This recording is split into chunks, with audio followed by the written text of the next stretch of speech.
Hi, Mary Jane.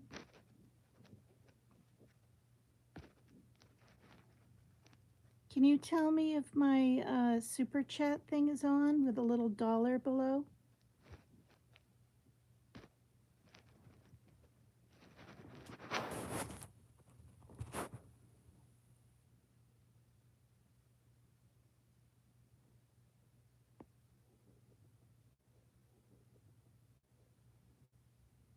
It is. Is it now? Because I went off for a second. Thank you for answering, but can you answer me one more time? It's strange. I can't see it on this end. Is it still on there? Mary Jane Doe? I just typed trigger warning for the videos I'm going to show. Oh, nice. Thank you. It's weird I can't see it on my end. I can see a thing up on top. Okay. So I'm going to play with Patrick Patricchio's kind of Indian-like music. And get ready. Thanks for being here, everybody.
Eastern Euphoria. We'll do one more with the Zumba sticks. They're 1 pound each.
Wow, that was fun. It's my exercise for the day.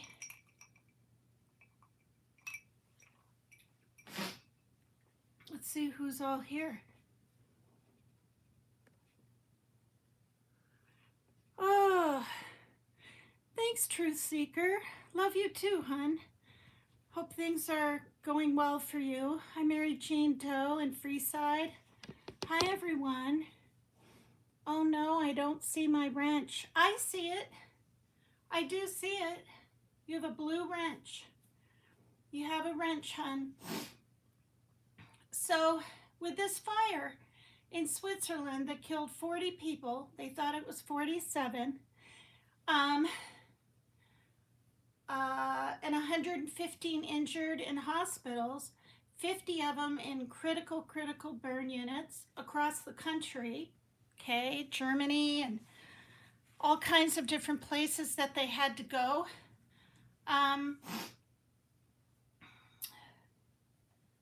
Are being treated for severe burns, and because of the pyrotechnics that was used, which even a sparkler is considered a pyrotechnic, which I didn't know.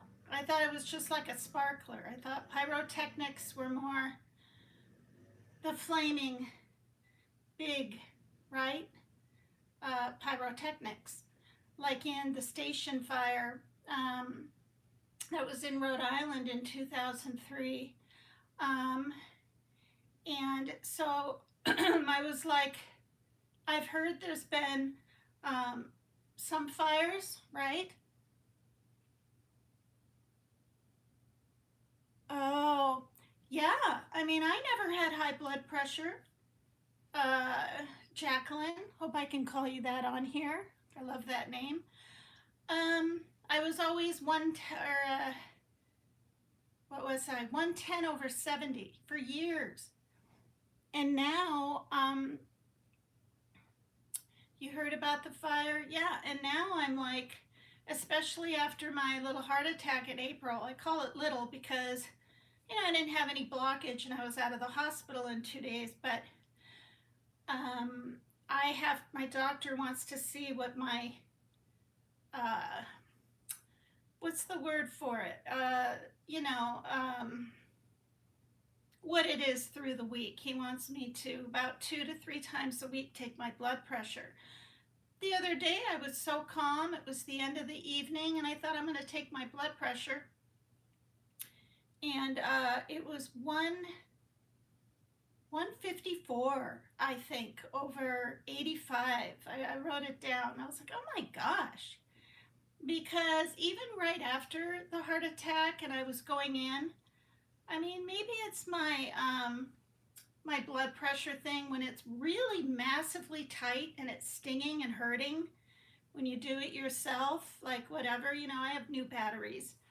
But still, it always seems like the numbers are higher. And when you go to the hospital or the doctor, it's just, and then it stops. And it's not suffocating or constricting your arm horribly to where it's like pinching, right? And those numbers are always kind of lower.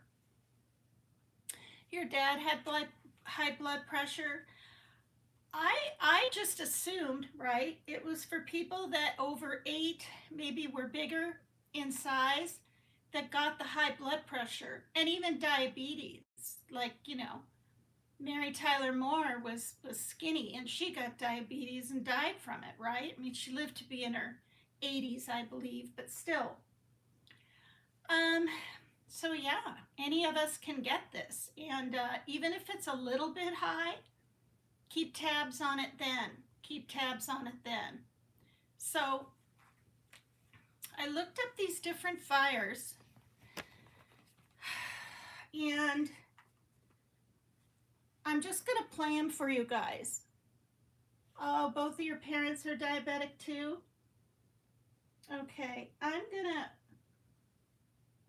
go to my history.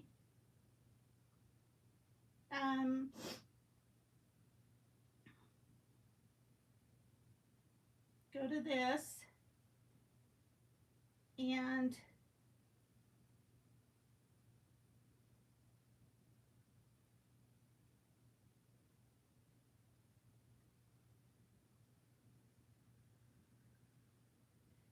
okay, these are some of the things that we'll be looking at.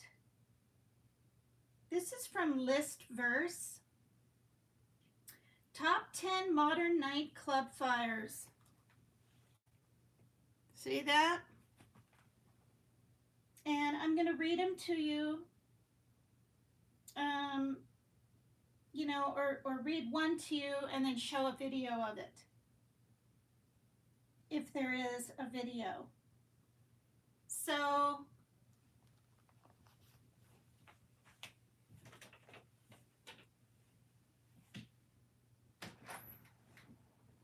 it's raining cats and dogs in here. I mean, not in here, outside. It's hot in here. There we go. All right, so this is what it says.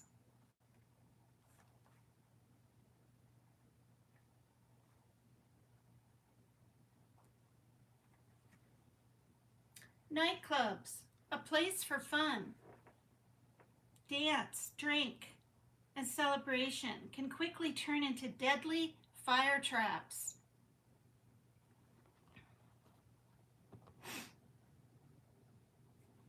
Killing hundreds of guests, entertainers, and staff.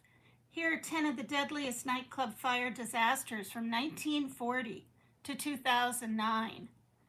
Though almost 60 years separates the oldest from the most recent, common threads run through all of these nightclub fires. Overcrowding, locked exits. A lot of them had locked exits. I read this stuff last night to get ready for my show today. It's shocking.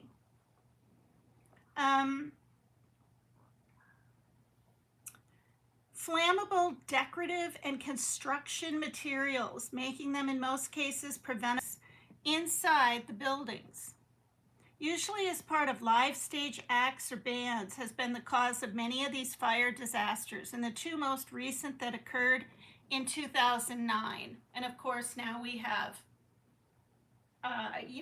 the Swiss fire. So there's the Wu Wang Club, okay, which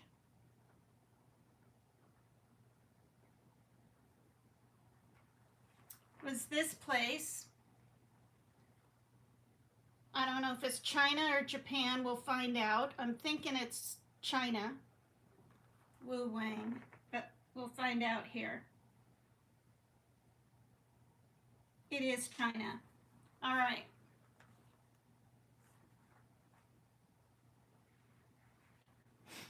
Just before midnight on September 21st, 2008, the Wu Wang Club, located in Shenzhen, People's Republic of China, caught fire. 43 people were killed and another 88 were injured. As we all see over and over again, the fire was started by careless use of indoor pyrotechnics. The pyrotechnics ignited flammable material on the ceiling. The fire caused the lights to fall, plunging the club into darkness. Can you imagine? So there's a fire and then you're in the dark. Goodness gracious. The combination of fire and darkness caused the people inside the building to panic and rush for the exits. There were few well-lit exits, and windows had been boarded up. Wow. Making them useless as an escape route. There were 308 people inside the club when the fire started. Most of the deaths were caused by crushing and suffocation in the rush for the exits. As is the case with so many nightclub fires, the building was not properly built and was unlicensed because of government corruption. I'm like, wow. So instead of going back and forth, I think I'll just read some of these and then I'll show some videos. The Santika Pub, here's another one, was known as one of the hottest nightclubs in Thailand. A place for young Thais and others from around the world to dance and have fun. The club had a large dance area, stage, and mezzanines that overlooked the dance floor. What's a mezzanine? Is it like a balcony? I mean, it's gotta be. Overlooking the dance floor. On New Year's, January 1st, here's a New Year's one, 2009, more than 1,000 people were packed in the club to usher in the new year with celebrations and to say goodbye to the Santika Pub, which was scheduled to close and relocate. The club had live entertainment that night, a popular local band, ironically and tragically called Burn. Shortly after midnight, the band was playing on stage when, as part of the band's act, pyrotechnic displays were set off and sparks shot towards the ceiling. Revelers were videotaping the event, and surviving video shows at 12:15 a.m. sparks falling from the ceiling onto the dance floor. The video then shows members of Burn and audience members looking to the ceiling as the sparks continued to fall and the ceiling fire grew larger. And I'll be reading about a fire in France where all the members of that band, I can't remember at this moment, perished. How scary. Okay, I'm leaning this iPad on the bed. At 12:20 a.m., the fire was reported to local police, but the fire department was not notified. Hi, Dazed 276. Welcome. Thank you. Will you guys hit the like for me, the ones that are in here so far? That would be fantastic. Okay, but the fire department was not notified until 12:40 a.m., 10 minutes later. Firefighters arrived at the club at 12:48. So now we're looking at almost 20 minutes later. In the 33 minutes between the time the pyrotechnics were set off and the arrival of the fire department, the fire raced through the building. Hundreds tried to get down to the main entrance from the balconies, only to find the entrance already jammed with people trying to flee the fire from the main floor. The electricity went out, and burning pieces of ceiling fell onto those still trapped inside the building. Thank you, Truth Seeker. Eventually, a portion of the roof collapsed. The fire killed 66 and injured another 229, making the Santika pub fire the worst in Thailand's history. Later, it was determined the fire began when the pyrotechnics ignited. Soundproofing and insulating materials on the ceiling. See, just like the Swiss fire with the insulated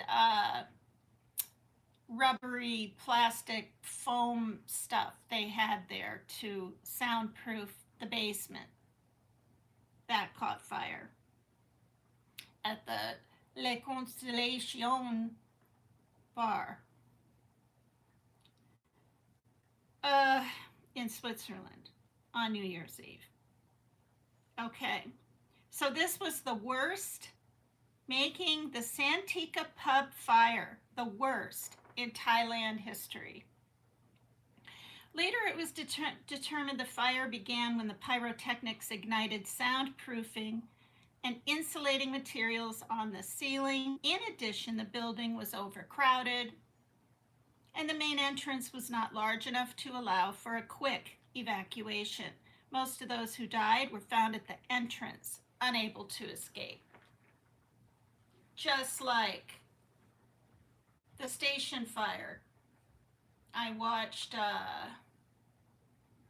this guy's documentary, and he said, if you don't want to see people dying, change the channel or whatever he said. Don't watch it. Because you could see people reaching and trying to get over people as smoke. There weren't flames in front of them yet, but within a minute or so. So you knew the ones that were going to die. They were stuck. Horrible. So scary. All right. And then, now, I'm going to go ahead and read this. This wasn't from Pyrotechnics, but it's a fire that a lot of people know about back in the day. Now, I had never heard of it until looking into this, called, it's the Happy Land fire.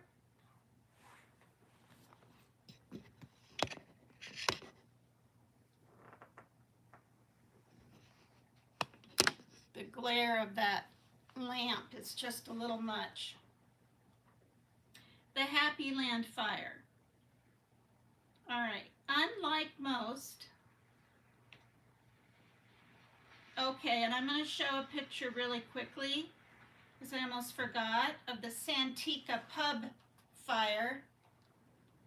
All those people in front and the fire in back in Thailand that I just read about.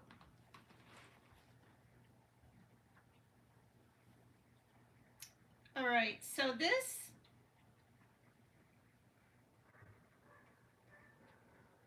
Happy Land, it's a kind of an interesting story. Unlike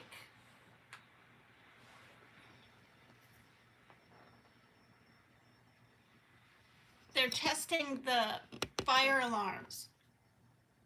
around here in this apartment complex.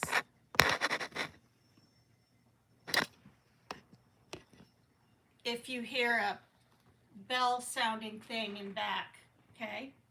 Oop. So I'll lean it on this again. Happy Land fire. Unlike most of the nightclub fires we will see on this list, the Happy Land fire was started by an act of arson. However, like so many other nightclubs, the Happy Land building was an unlicensed social club, was built with combustible and flammable materials. It had previously been closed for fire safety violations, and the fire exits had been blocked to prevent people from entering without paying.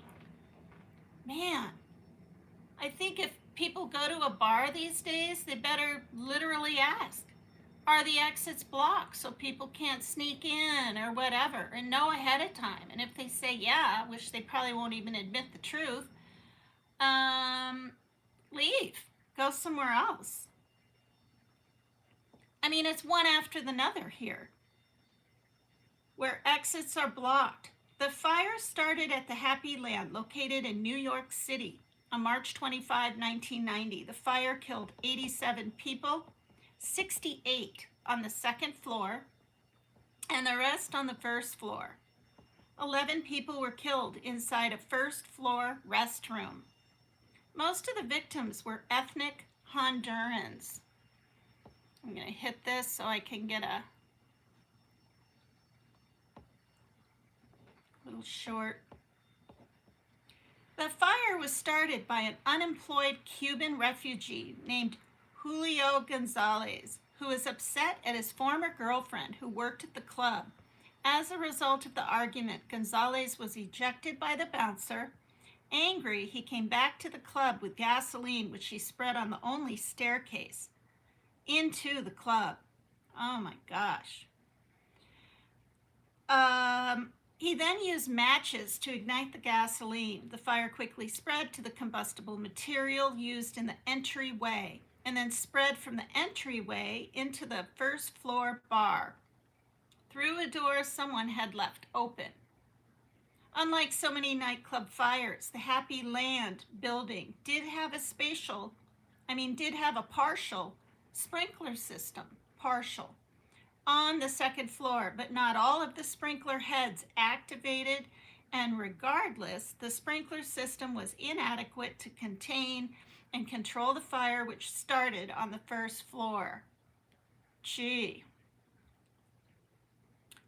Okay. Now this is a really teeny little, well, I'll just hit it. This one's pretty small. This little club here with a car in front of it, the Ozone Club. And this is what I'll be reading about next.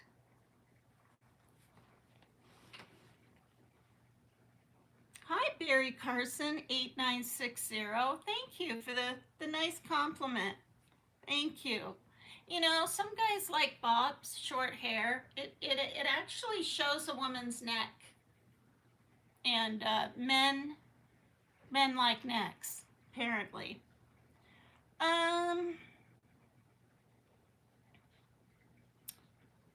Okay, so this, the Ozone Disco Club was located in Quezon City, Philippines. The fire started shortly after midnight, March 18, 1996 local time. And for those of you that have come in a little later, I'm covering bars that used pyrotechnics. Most of these that I'm talking about, some of them are arson or just an accident. But yeah, I mean, we've got to learn from this Swiss fire. Thank you, Barry. So the fire, which I was amazed the past few days, not everyone in the US and even around the world heard about this fire. And it was a lot of young folk. It was on New Year's Eve in Les Constellations in Switzerland. And that was the name of the bar. the constellation. I try to say it like the Swiss and the French do. It's kind of fun to try to mimic sometimes. In Crans-Montana, all right, Switzerland. And 40 died and 119 were brought to hospitals, and 50 were airlifted to specialized burn units. And burns take months to years to get better from, recuperate from.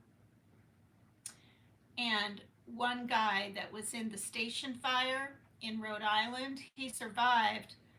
I might play a story, I'm not sure. It's by Common Voices. If you want to look it up on Google, type in Common Voices, the station fire survivor interview or something. And he had to have his hands all, grafted with skin and everything. And the grafting and all the surgeries come later on. Not now. A lot of them are put in induced coma. He was also. And the station fire, was over 20 years ago. So that was in 2003 in Rhode Island. I kept saying White Snake. It's Great White. The band was Great White. The rock and roll band, And I mean, the footage that this one guy showed where the people were in the doorway dying, he was there because he was actually filming about our pyrotechnics safe. Okay, so he knew pyrotechnics were going to be used. And so did the band members, because I looked at some interviews last night to get ready for this show, and when I talk about the station fire another day.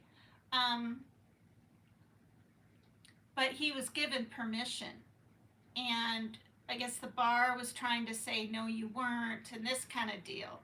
So he did some interviews, the lead singer.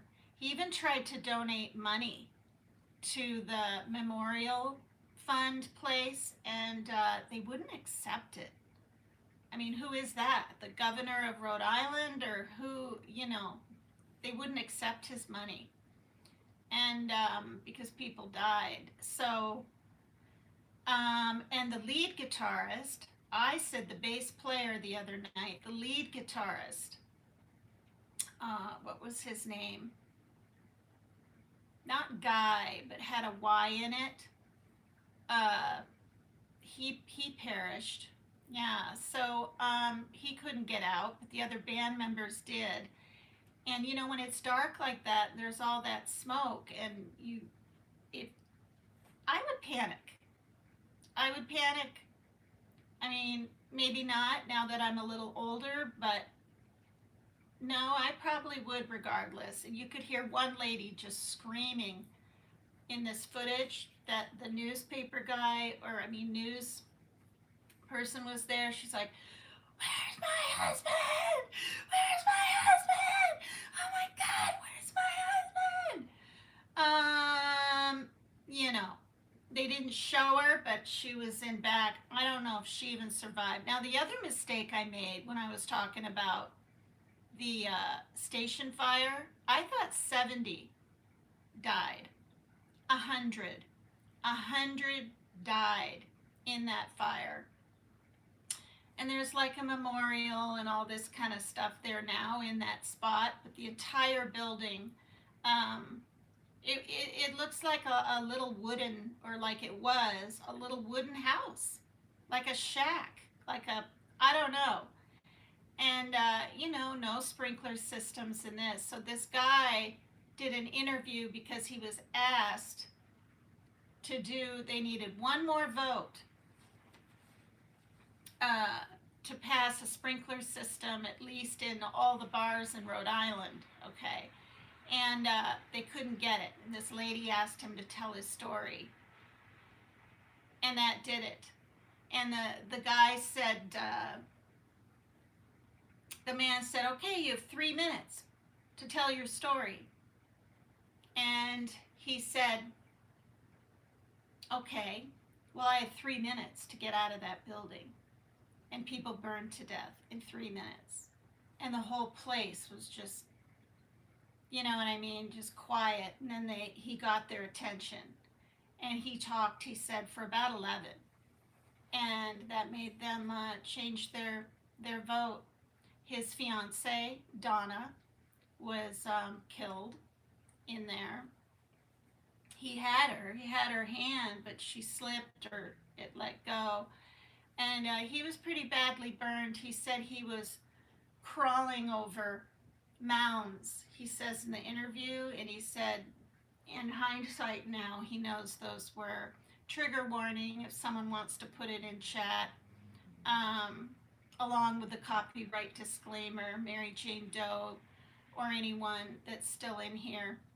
Um, those were bodies. And that he was crawling over. And he said he kept his hand on the wall, right? Like this. And he couldn't see anything. And he was just suffocating from the black smoke.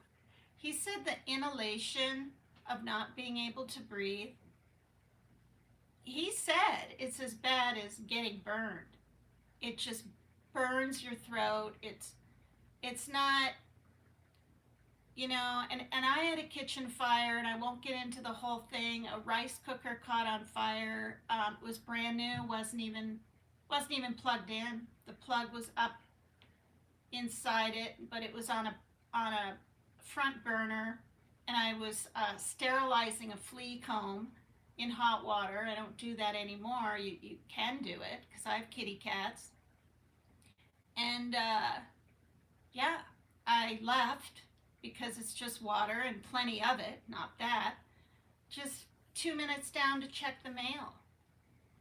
And my kids had ran out, thank God, and didn't know where I was because, you know, you don't always say, I'm going to check the mail, but I do now. Whenever I leave the house, I let my kids know if something happened, I wasn't back soon enough, they'd realize, gee, where did mom go? My son was saying there's smoke to the neighbor, and I'm coming up with the mail, and I'm thinking, no, because he's, you know, special needs. He thought the smoke was the steam coming from the thing. No, it was intense. I was screaming. I was trying to grab the cats. And at first it was a dark plume of smoke. Just, I remember it coming straight off the stove. There were little square. The whole burner was not just red flat, but high squares. And so that was burning up. It burned up this high into the rice cooker. Thanks, Cat Swan. Thank you. Maybe you could put copyright disclaimer in the chat for me too, if you want. But I should have left it just sitting on the burner. This is what I mean. I think I took my shirt. It was in May. It was just like a few days after Mother's Day. Good 13 years ago. Oh, that's okay, Kat. No problem. I can read it off the paper or whatever. And I went like this, and I pushed the rice cooker off the burner. And guess what?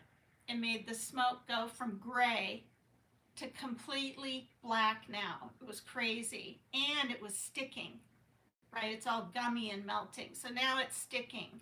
And I made everything worse. So now I'm trying to get, at that point, we had 4 kitties and our 2 little guinea pigs.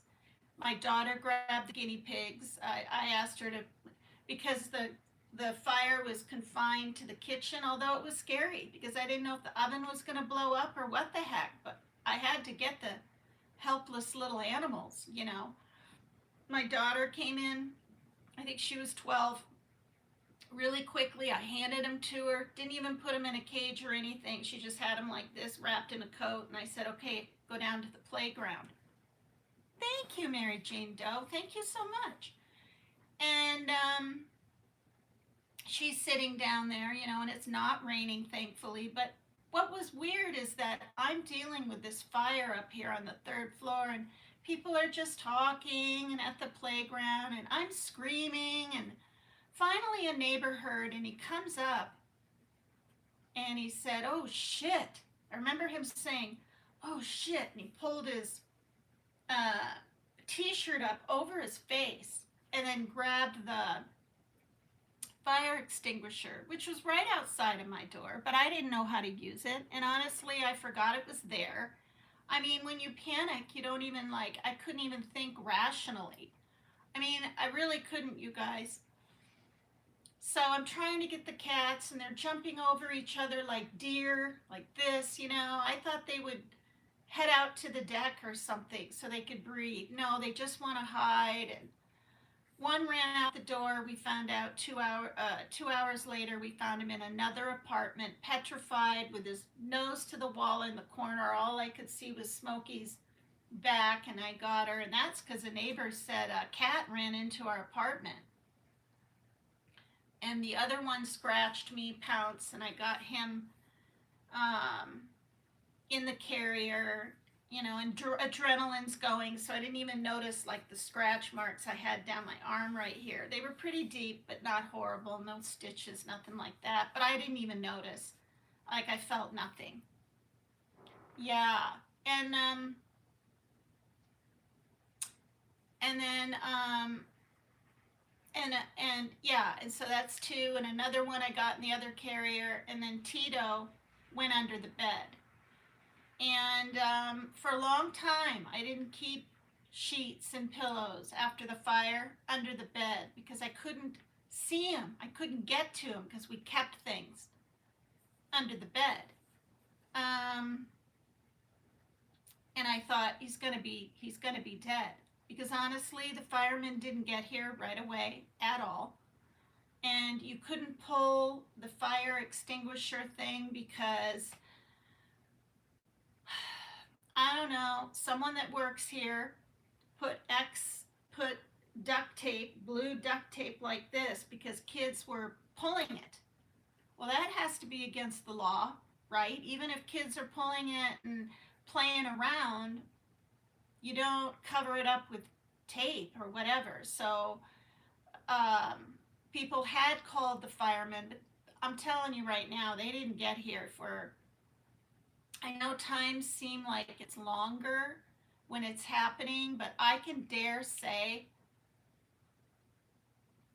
over 5 minutes. Maybe not 10, but it was at least 7 or 8.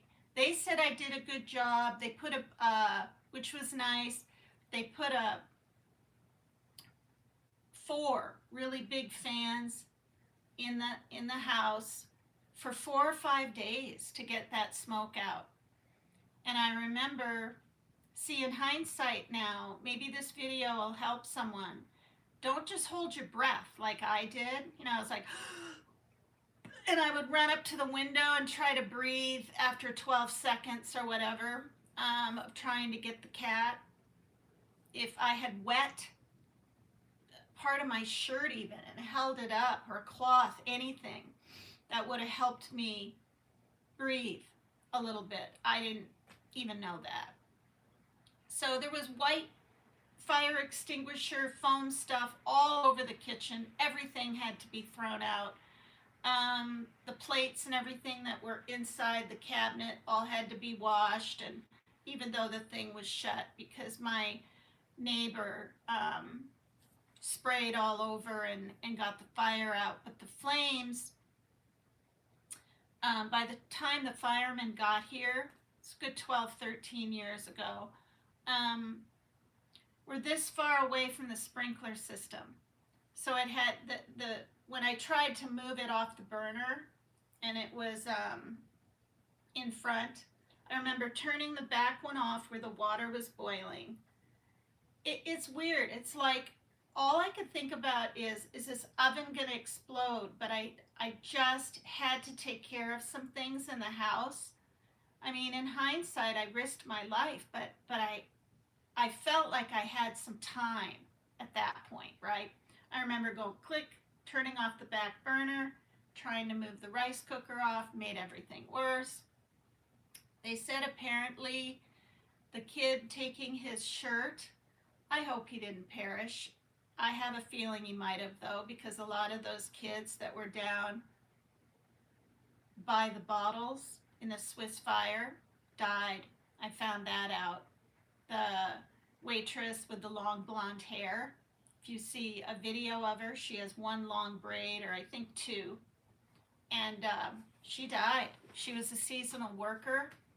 She was from France, um, young 20s, and that was her.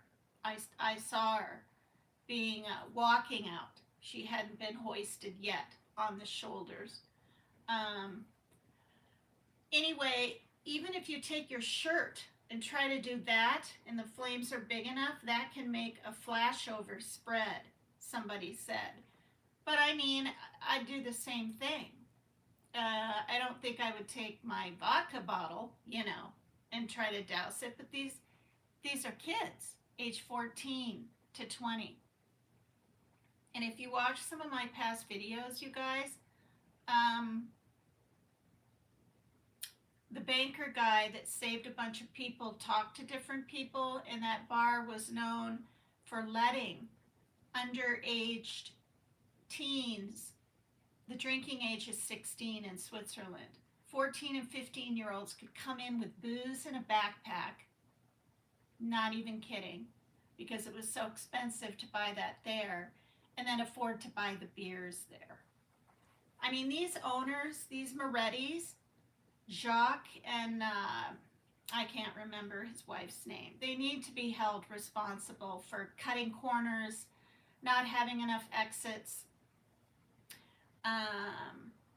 having certain doors blocked, having glass that wouldn't even hardly break. People were taking tables and couldn't even get the glass to break.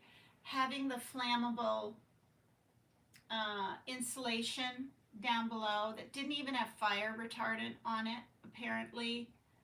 I mean, there's just so many things. Even if they were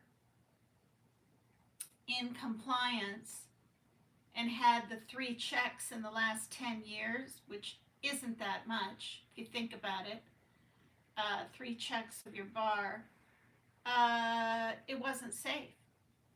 And people were bottlenecked, getting out or trying to get out at the entrance. So all those people in that stairwell down below in the basement going down died. Flippin' horrific. So anyway, I'm going on, but the fire, I remember I had smoke inhalation. I was younger then, but it felt tight. I felt a tightness for a good 2 weeks, but it wasn't like I couldn't breathe, so I didn't even bother going to the emergency room. If something like that happened now to me, because I'm 63, to make sure there was no scarring done inside or whatever, I would go. So I'm thinking it was a good 15 years ago, possibly. But we were okay. Oh, and Tito under the bed survived, probably because she was behind things and was low to the ground. The kitty I tried to get out from under the bed survived. So I haven't been in a huge building fire like what I see, but after going through the kitchen fire and being the only one up here trying to figure out what the heck to do and picking up big oak beds with one arm and pulling it out, my adrenaline was just, and all the pets and I think my daughter was 10 and she's 21 now, so what is that? Yeah, that's a good, 11 years ago or something. But it was really scary. I literally remember screaming, going, "Oh my God! Oh my God! Oh my God! There's a fire!" I was freaking out. So scary. So that's another reason I'm intrigued. and want to be helpful if I can about this fire information. If you're ever in a bar or restaurant or someone's house, you don't want to freak out and scream fire when there's one exit. You want to get out and then call, because otherwise you have a stampede and the mob mentality of mob herd mentality where everyone rushes right to the exit, because of course they would, and then you can't get out. Okay, so this fire in Ozone Disco Club. The Ozone Disco Club was located, okay, I already read that.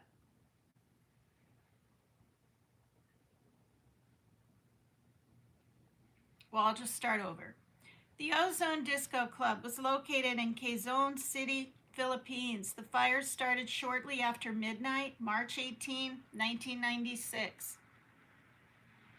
At the time the fire started, there were approximately 390 people crammed into a building that was approved for occupancy of 35. Oh my gosh! 390 crammed for an occupancy of 35?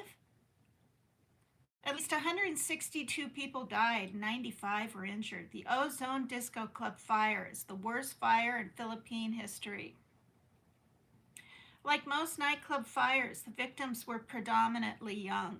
In this case, high school and college students attending a graduation. The cause of the fire appeared to be related to sparks, possibly a short circuit from the disc jockey's booth. Many thought the smoke, the sparks, and the lights were going out were part of the show. And that's interesting too. When they realized it was a fire, there was a rush for the exits. Within minutes, flames had engulfed the inside of the club and its mezzanine had collapsed. That's what people thought at the station when the fire in Rhode Island, when the guy from Great White is singing, the lead singer. The guy filming is right up there. He's right up there and by the stage. And he didn't freak out. He noticed, a little flame, and then it got bigger and it spread like this over, and you could see him with his camera filming and backing out and walking with his camera this way. And then he could see loads of, people coming that way. And then he turned it around and he got out. He was one of the, first or 10 or whatever to get out. And then he's in the snow, because it was in February, I think, or January. Went around the building with his camera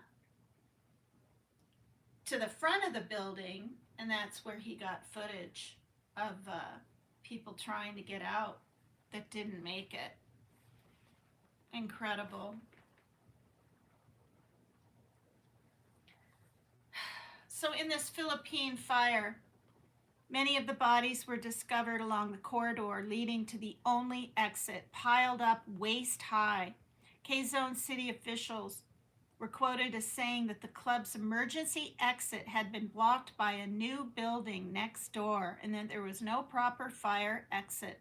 It was also reported that the exit had been locked from the outside by the club's guards, who had thought that a riot had taken place.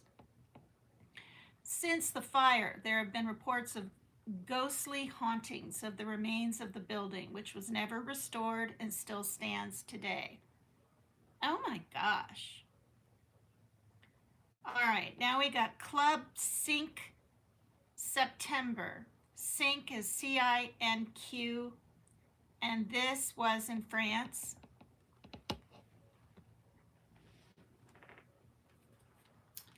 Okay, this was the night of the fire in France. Okay, I'm trying to think. I've never even been to like a real big club, just like a little one here in my town of Washington State, and some clubs in Okinawa, Japan, when I was married to my ex and he was in the Air Force. And one of them was pretty big. That was like the first time, I was 24 then, that I heard that, what's it called, trance music, or that not trans, trance. Oh my God. Trance music, you know, where it's over and over again, and we were out on the dance floor, and you never stop dancing, and you never stop drinking, it seems like. And so, anyway, so yeah, I have been at one big nightclub, but not with like lights and everything like that. Okay, so this one with like laser lights or something. This one is the Club Sync September, SEPT, or Sept, Sync Sept. That's probably what it is. Was a nightclub in southeastern France, just outside the small town of Saint Laurent du Pont, Israel, on the night of Sunday, November 1st, 1970. A fire started at approximately 1:40 a.m., apparently by a carelessly discarded match.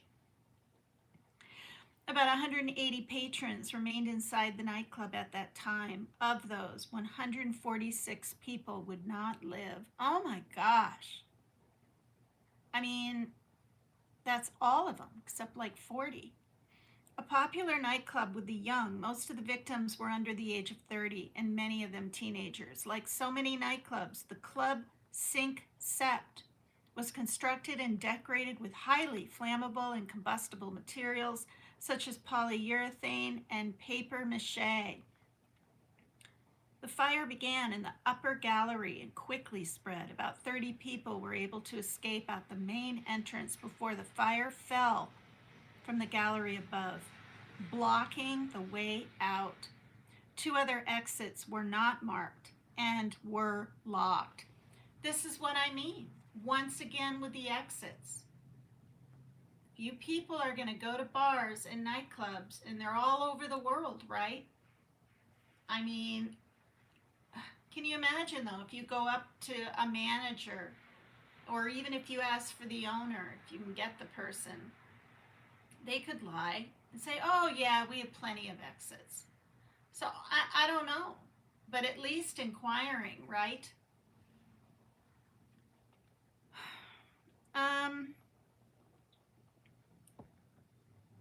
All 6 members of the band playing that night perished in the fire. That's the one that I read. And the name of that band was Storm. Storm. And they all died. Good grief. Now, there's the Beverly Hills Supper Club, which a lot of people know about. That happened in 1977. And that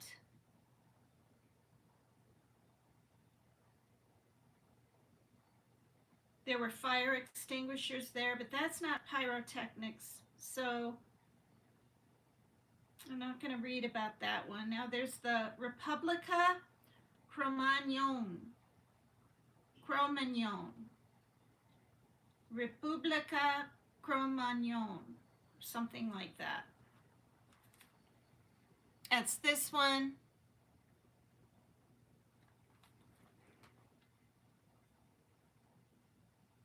And that, okay. The Republica Cromagnon nightclub was located in Buenos Aires, Argentina on December 30, 2004. A fire started inside the club because of the unsafe use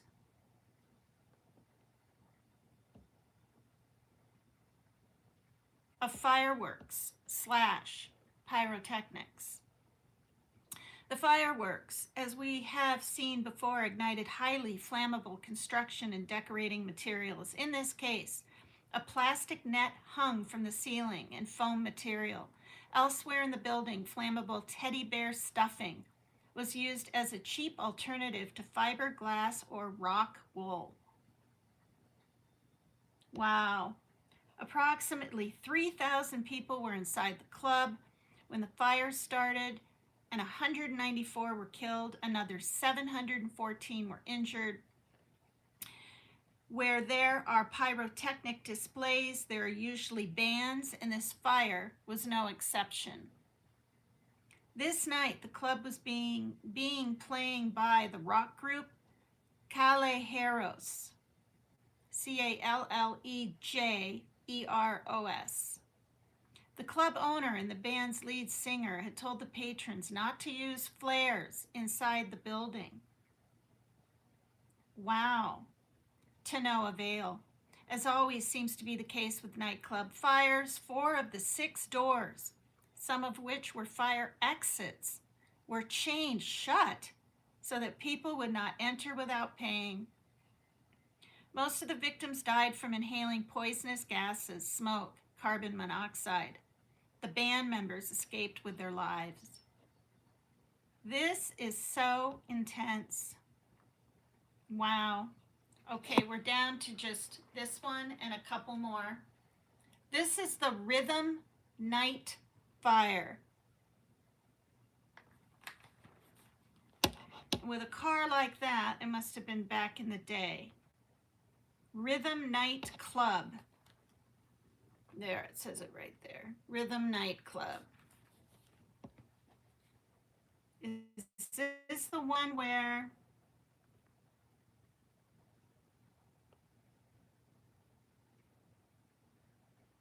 Okay, I'm not going to read about that one because it doesn't have to do with pyrotechnics.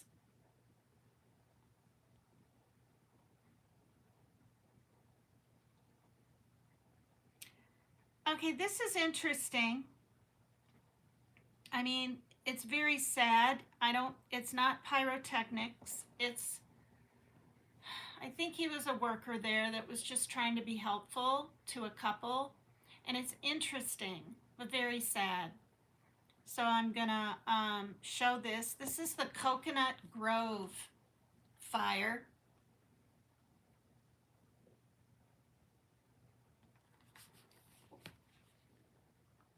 I read this story last night and I was like, I think I'll share this with my friends. The worst nightclub fire in U.S. history also happened near the start of the Second World War when the Coconut Grove nightclub in Boston, Massachusetts, caught fire on the night of November 28, 1942. Almost a year after Pearl Harbor, the nightclub was filled with U.S. military servicemen and their guests and locals when the fire started. 492 people were killed that night and hundreds more were injured. It is also the second worst single building fire in American history.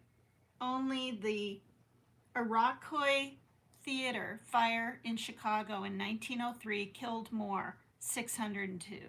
The tragedy shocked the nation and briefly replaced World War II in news headlines. The fire led to a reform of fire codes and safety standards across the country. Well, good thing, but I don't think enough's being done, you know?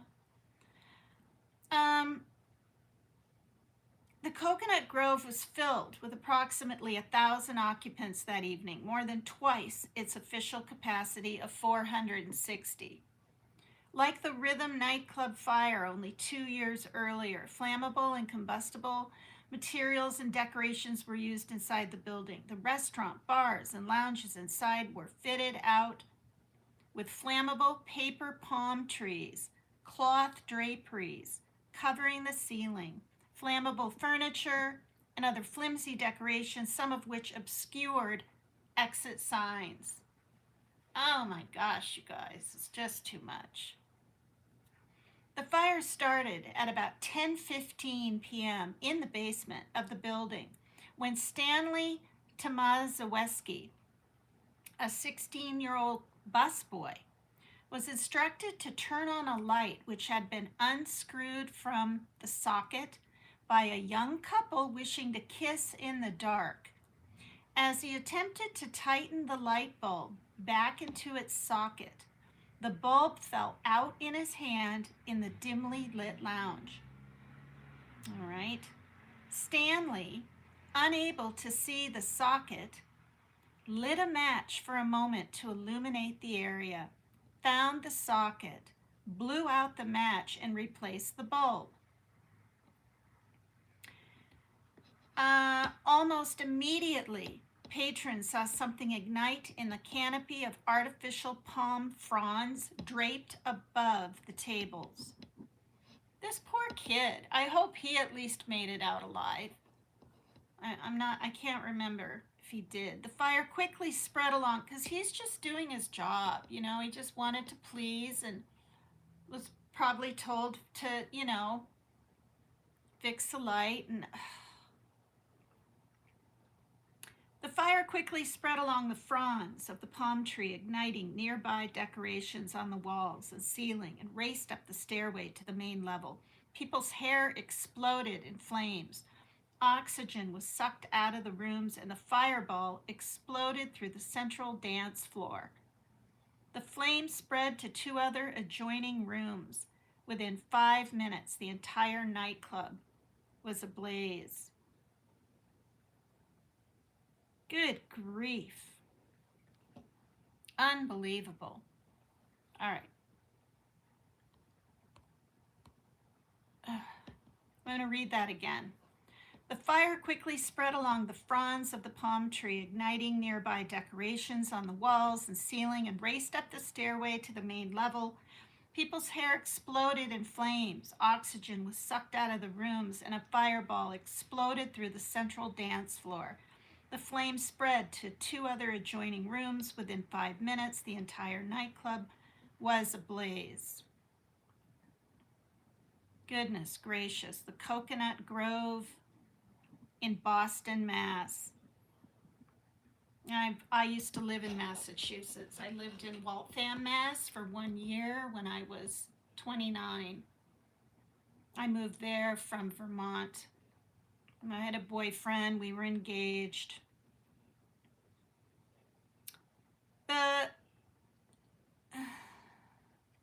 Many patrons attempted to exit through the main entrance the same way they had come in. However, the building's main entrance was a single revolving door, which quickly became jammed and useless as a means of escape as the panicked crowd piled up at the door. So many bodies were piled inside and out. The firefighters had to dismantle the revolving door to get inside. Outside doors had been welded shut to prevent people from leaving without paying their bills. Oh my God, that's just incredible. A plate glass window, which could have been smashed for escape, was instead boarded up and unusable as an emergency exit. Other unlocked doors opened inwards, rendering them useless against the crush of people trying to escape. Fire officials later testified that had the doors swung outwards, at least 300 lives could have been spared. Unbelievable. And now I'm on the last one. The Station. This is a recreation of the Station nightclub fire without sprinklers.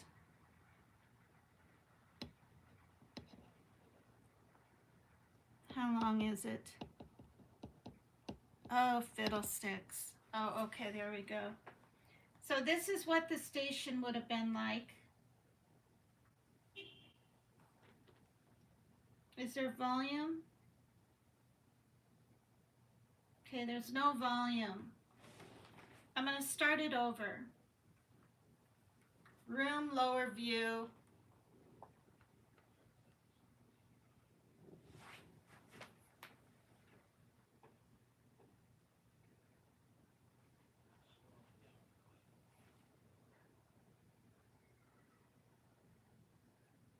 This is a minute something. Oh my God, you guys. Holy cow.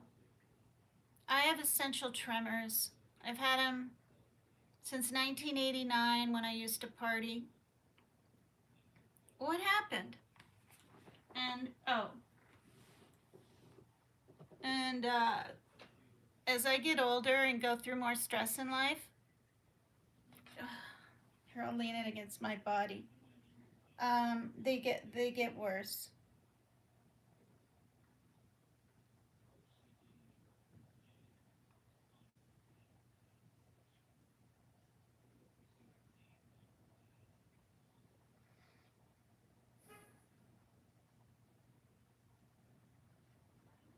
Oh my gosh, if this doesn't just scare people into wanting to ask where the exits are, or whatever, even in a big restaurant where there's lots of people, uh, I don't know. I don't do any of that anymore. I quit drinking in 2011 completely. I don't even smoke cigarettes anymore. Oh my gosh. Why did it get black like that? Is it over? Okay, so, oh, you guys, that was 39 seconds. 39, that was 39 seconds of the place going recreation of the station nightclub fire without sprinklers. See that writing?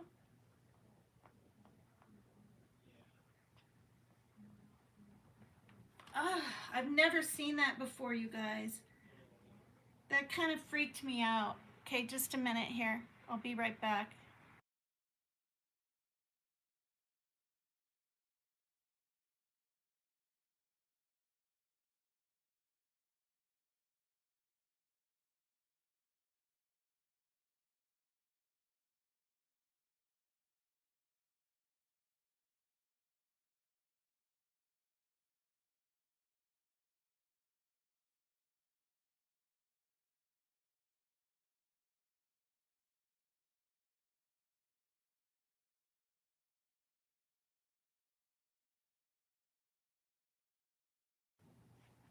Wow, that's really, I don't know, you guys. That freaked me out.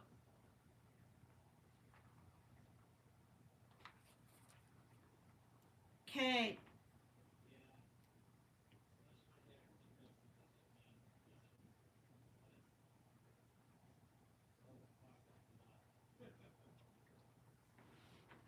All right, so the station fire. Perhaps the best known recent nightclub disaster was a station nightclub fire. The fire at the station was captured on video, and images of the horror which unfolded were seen around the world. Perhaps the other reason this nightclub fire is so well known is because of the band that was playing at the station that night, the very popular Great White.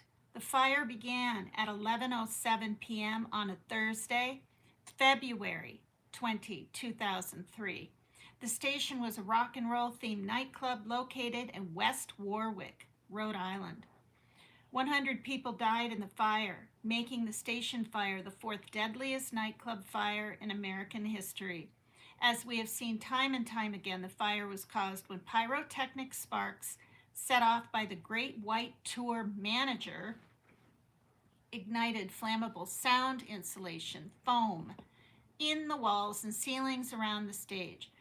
This created a flash fire that engulfed the club in 5.5 minutes. Some 230 people were injured and another 132 escaped. The video above shows how quickly a fire can spread through a building, trapping those inside. Like so many other fires started by pyrotechnic displays, the club patrons initially thought the fire was part of the show. See? Even though the ceiling is clearly on fire, people can be seen in the video continuing to celebrate the band's opening song. Yeah, and that was interesting too when I watched the footage. I mean, they just got on stage and he just started singing. And I'd say within 10 seconds, the fire started happening. And people were there eating and drinking since 8 or 9 or whatever, and they were probably really relaxed and buzzed. And the people that were closest to the stage, like I said earlier, in the bar and all of that, they're the ones that died. The ones, farthest from the door.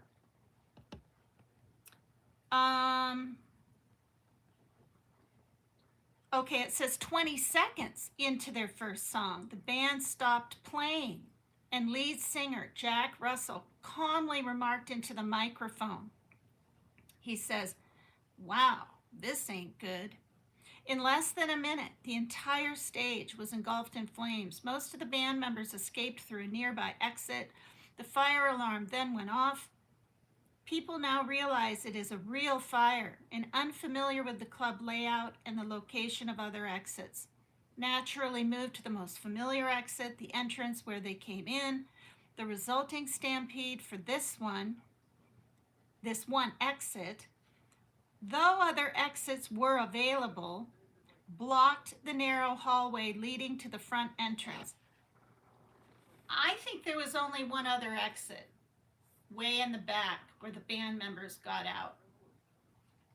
Maybe there was more than the front one, but I thought I learned that a while back. Okay. Many people were trapped inside, crushed, suffocated, or killed by the fire, smoke, and toxic gases. Among those killed were Great White's lead guitarist Ty Longley.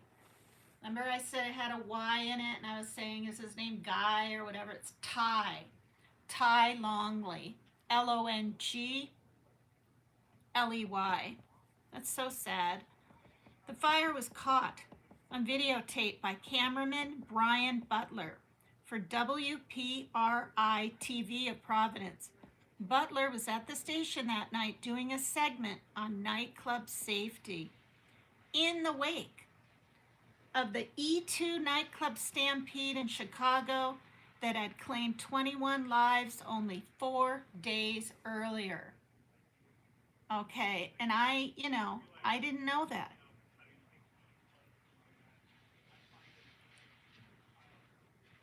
Goodness gracious. Okay, there's one last one. The lessons of the station and Santika pub fires did not make their way to Perm, Russia. On the night of December 5th, 2009, a party was being held to celebrate the 8th anniversary of the Lame Horse Nightclub.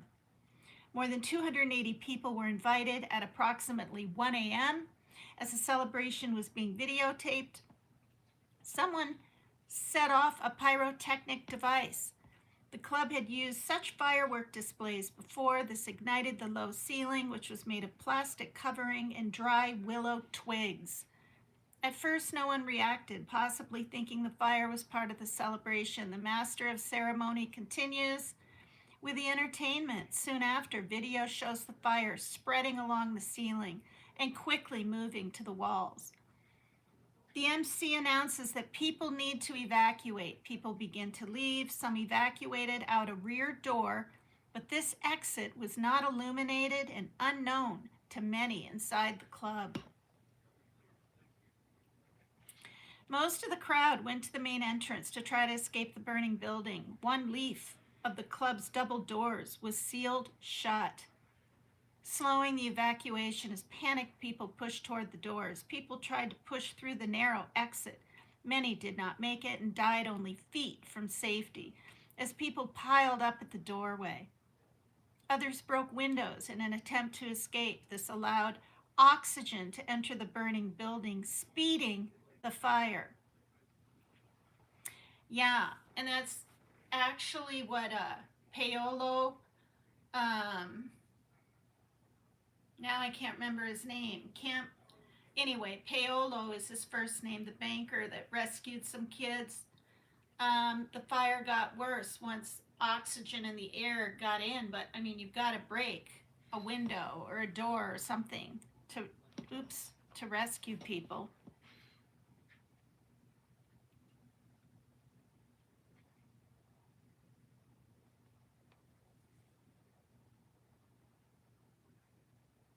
At least 153 people died in the blaze, most killed by carbon monoxide gas and smoke.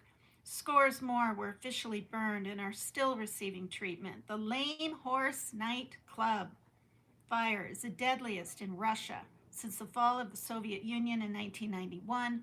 The cause of the fire was the pyrotechnic display igniting the highly combustible and flammable ceiling material.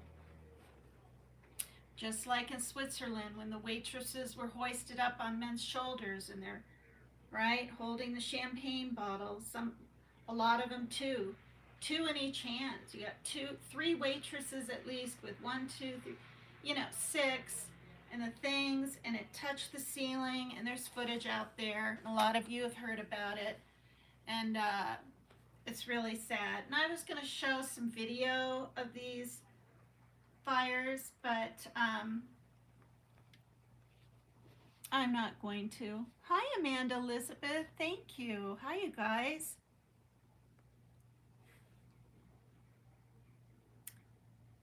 All right. So, if anybody wants to give me a little super chat or anything for doing this program, or if you got anything out of it, or some safety rules, or if it helped you in any way, or to spread awareness to your friends or family, um, it's not expected, but of course appreciated. And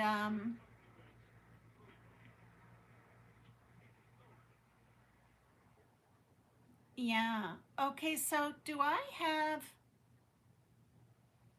have the whole main chat on? I have live chat on, super chat on, live chat. Before I end, can you guys tell me if the little dollar sign is down below? Again, before I end. Because I really, StreamYard, the lighting is so white, and I don't get people from like as many people from around the world either on StreamYard. That's what I noticed. And this is free.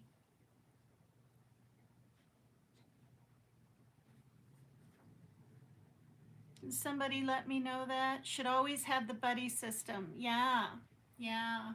I mean, oh, nice. Thank you, Cat Swan. Thanks everyone for being here. It's been kind of long talking about all this stuff, but it's been fun and I think informative. 100 minutes, so that's, what is that, 60 plus 40 is, not quite 2 hours, but I hope you enjoyed it, and I should see you tomorrow. Prayers for all of those families, people that died, their families, and the people suffering and fighting for their lives in these hospitals that had to be put into, induced comas because they're so badly burned. If they were awake, they'd die, and that's why they do it. The pain would be too horrific, because I saw a thing on it. Oh my gosh, you're so sweet. Thank you, Cat Swan. You know, see, that gets me teared up because I know money, it's hard for a lot of people. And I don't expect it. Of course, I appreciate it, and it makes me feel appreciated. It's very nice. Thanks so much. Oh, I see it. I see it on top. Thanks, you guys. I get emotional at the slightest things. Ever since my mom passed away, it'll be almost a year, February 10th. Um, what makes me sad is I know how much she wanted me there. I'm her firstborn. I was actually always closer to her than even my sister until, I'd say, the last good 20 years. Um, because my mom was in Iowa, or the last 10 years. My mom was in Iowa the last 10 years, and my sister lives in Missouri. And that's like just a couple states away, or one or something, from Iowa, compared to me being all the way in Washington State. Um, and I'll say this before again, I've said it so many times, but when we thought we had time and she didn't know she had stomach cancer and she hadn't had her little teeny stroke, and she had a stress induced heart attack 5 months before mine.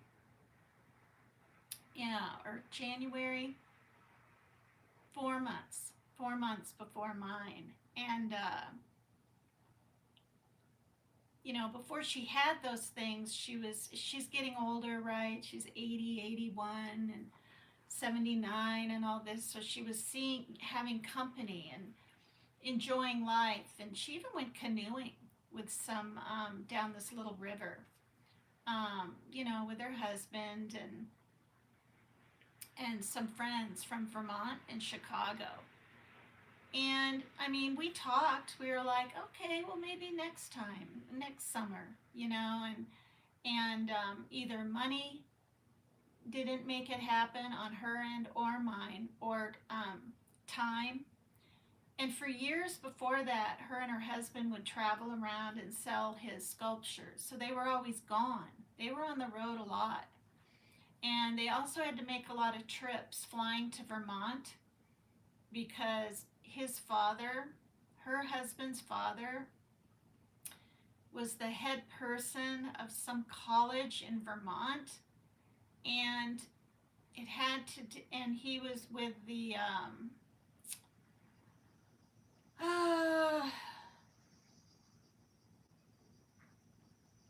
I don't know. I can't remember all the details, but his son, her husband, felt he deserved, after his father died, some of that money that he had put into the college, and they had to go to court and everything, and they won. Not all of it, but some of it. So that was a good thing. So they made. Apparently, they flew so much. My mom's eardrum had a hole in it, or did more than popping, and it got to the point where she couldn't even fly. So, and then before that, in her 60s up to 72 or something, she was a home care nurse. Would get in her little car and drive and to different parts. I think that's when she lived in Floral City. It was. She lived in Floral City, Florida.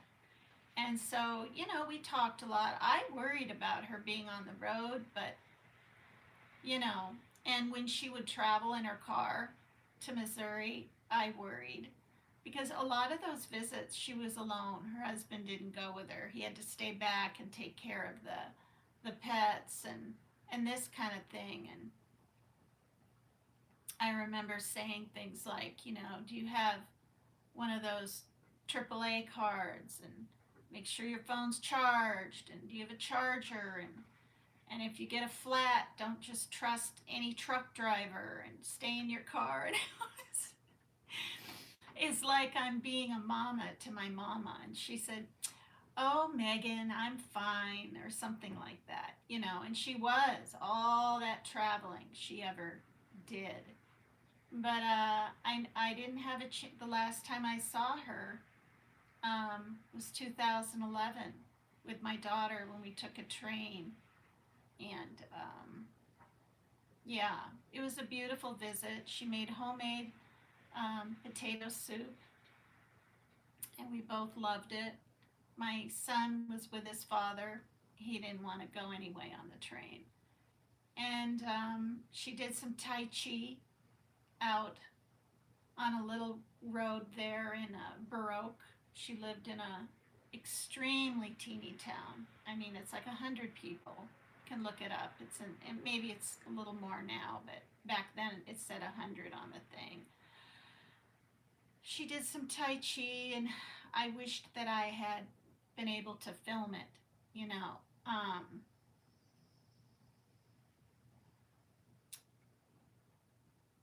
I think I wanted to on my little flip phone, but she didn't want me to.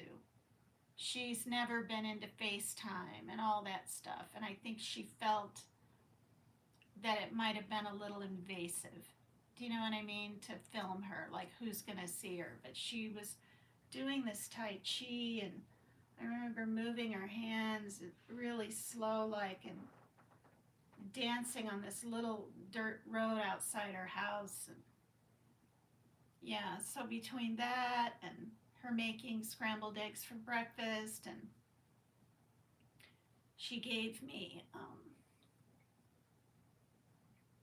She gave me a beautiful robe and a nightgown that looks like it's wrinkled up material. And she said, "Oh, do you want that, Megan?" And I said, "Yeah, but it's yours, you know, it's beautiful, Mom." And she gave it to me, and I still have it. Yeah. Anyway, so yeah, it was a long time. We talked a lot on the phone and everything, but I couldn't go. She was in hospice and dying when I had the damn flu, influenza B. So it wasn't a quick week, it was 2 weeks. Actually, it was 2 weeks for my daughter and 3 weeks for me. And when it was over, I felt so weak and so run down.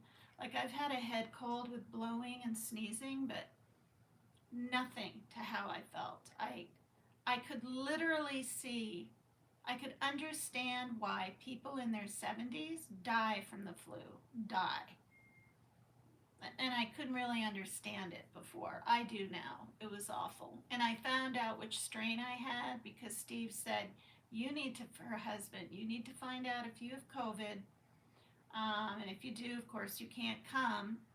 And I told him I had the flu.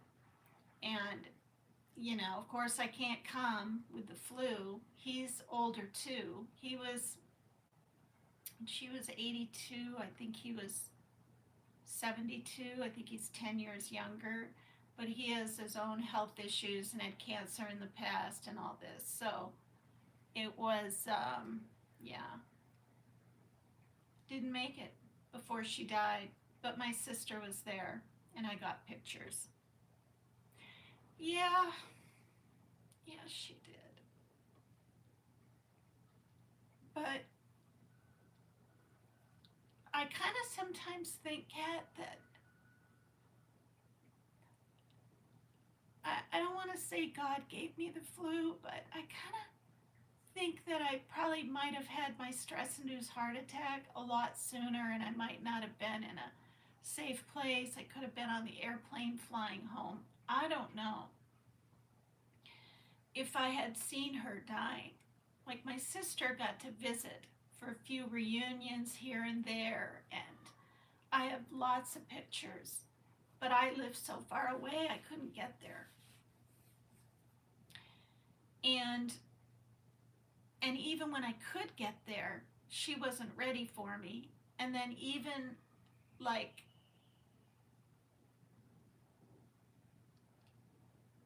it's I've been going through so much with my kids and my son and my divorce, you know, and everything. I couldn't leave him with an alcoholic father. I sacrificed. I did, you guys, a lot. Almost my whole life, actually, half of my life, 40 years of my life, actually, for my children, for my ex-husband, because I've lived here since 1991, and that means I was around 30, and I'm 63 now. So, you know, we almost moved there when Parker was 4. Um, Joe even looked into schools for Parker to go to kindergarten, but he and I ended up divorcing so quickly after that. It never happened. And if it had happened, Shaylin wouldn't be here. Maybe I'd have another child or some, you know, but Shaylin was born 4 years after that when I met her father. And yeah, so I guess everything happens for a reason, but I looked at the pictures that were sent to me and they're in my email, and that was almost a year ago, and I can't do it again. I have no pictures of my mom up around. They're all in that closet because for one, I have to stay calm and try to be stress free. And even like this right here, for my last Christmas, She probably knew it would be the last Christmas. It's a really nice flannel, a thick flannel, right? Nightgown, long, has pockets. Apparently, it's from Vermont. You know, she sent it to me with other stuff. And thank God I took the time, the money, and I had a little bit of money left over for my trust fund. It was dwindling. It's gone now. It's been gone since last summer. But anyway, and sent gifts to her and my sister. Um, I need prayers for my sister, you guys, really bad. Her cancer is back. It's on her liver now, and it metastasized, whatever the word is, to her lung a year ago and somewhere else. And some of those cancers, because of the chemo, were taken away. But I don't know. If I ever get cancer, I don't think I want to do chemo. It kills thousands of the good cells that you need to fight cancer. But again, who am I to say what I do for sure? You know, I don't want to judge. Thank you, Kat. Thanks everyone for being here. Yeah, yeah. I talked to my mom on the phone about 5 days before she passed away, and I remember I was on the phone maybe 3 seconds with her, just saying, I love you, Mom. And she said, Megan, I can't talk anymore. And I said, I know, Mom. Okay, you guys. Thanks to the people in the,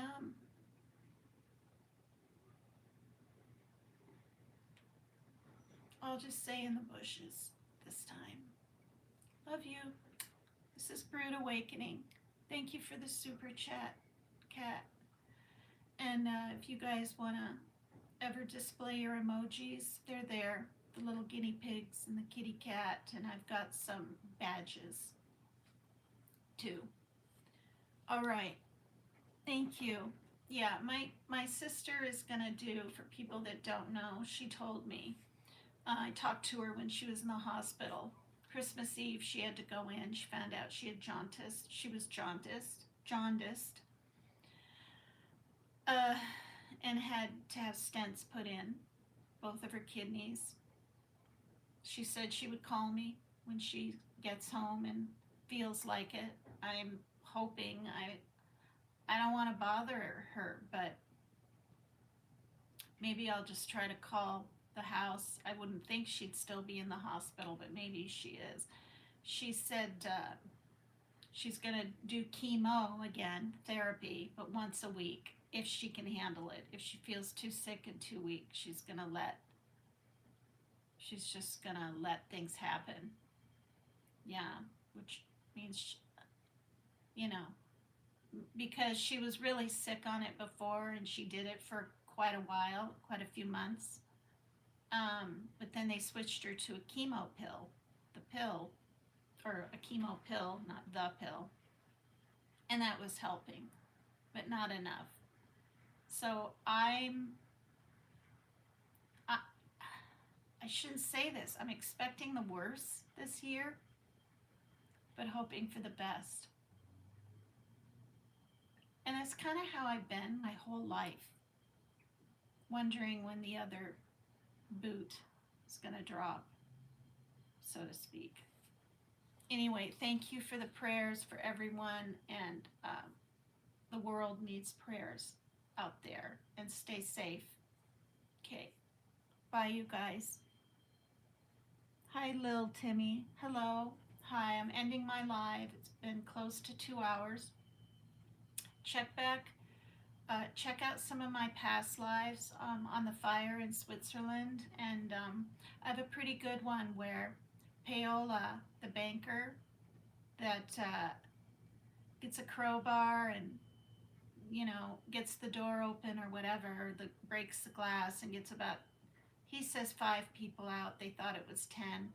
They were burned and everything, but he got them out and he crawled through the building while it was on fire, which was amazing to me. He got smoke inhalation. I have pictures of him in the hospital. He said the ambulances were ill equipped.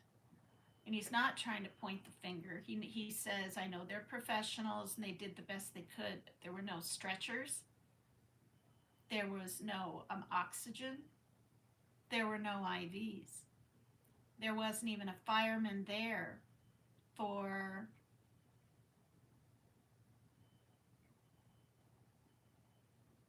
what did he say? I don't know. Now I can't remember, so I don't want to misspeak. But it took them 20 minutes because the road had been newly paved to try to get to the fire hydrant, which they had to break the asphalt. It took them 20 minutes. So there goes 20 minutes.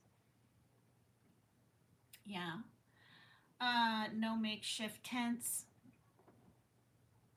People were burned and running out and rolling in the snow, and then that's a thermal shock when you go from heat like that to, you know what I mean, ice cold, freezing. It was 11 below zero, or 11 Celsius. Is that even more than 11 below zero? Hi,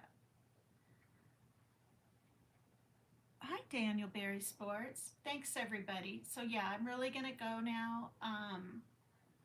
It was hopefully an informative, enlightening video on safety too. Know where your exits are.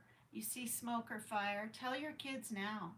Tell them now before they start going to bars and big restaurants and rock concerts and all, that they need to know where the exits are. And when they get there or whatever, and if there's ever fire, even smoke, stay calm and get out immediately. Do not stand there and film. Do not pull out, especially if you're inside an enclosed place. Don't start filming. Get out. Okay, love you guys. Thanks for being here. Bye for now.